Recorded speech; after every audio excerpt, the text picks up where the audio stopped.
think the only thing more annoying than people ragging on romance and its subgenres is when people start being snooty about audiobooks.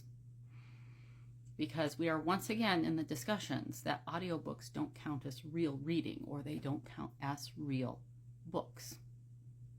So we're going to talk a little bit, first of all, about how people learn to read, and also about the brain scans done while people are listening to an audiobook versus the ones while people are reading a book.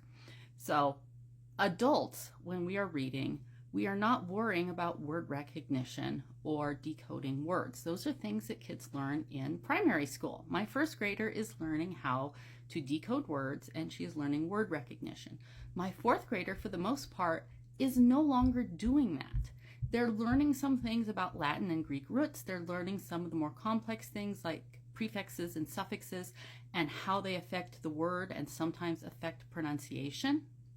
But once your children get to 6th or 7th grade, they are no longer working on decoding skills or anything like that. They are working on reading comprehension and working on comprehending longer and more complex stories. I realize there's been lots of scare tactics out there right now about kids not reading entire novels, but in my particular school district, kids read 4 to 6 novels a year once they hit 6th grade. Adults are also reading for comprehension, whether we're reading for entertainment or reading for information.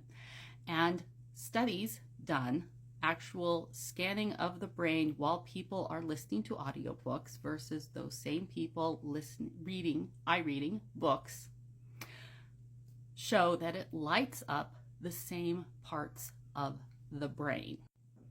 This is from Medical News Today, and I'm just going to read the headline and a couple key quotes.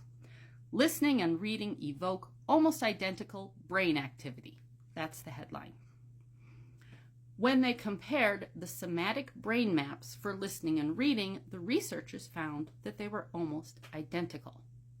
What that boils down to is that someone listening to an audiobook is using the same parts of their brain to the same level to comprehend, analyze, and understand the story as someone who is reading a book.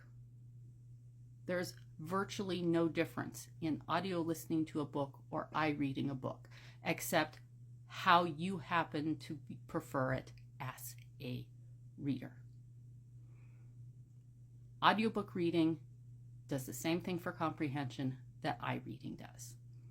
We're not talking about primary school kids. This is adults. We're reading for comprehension. Audiobooks are books.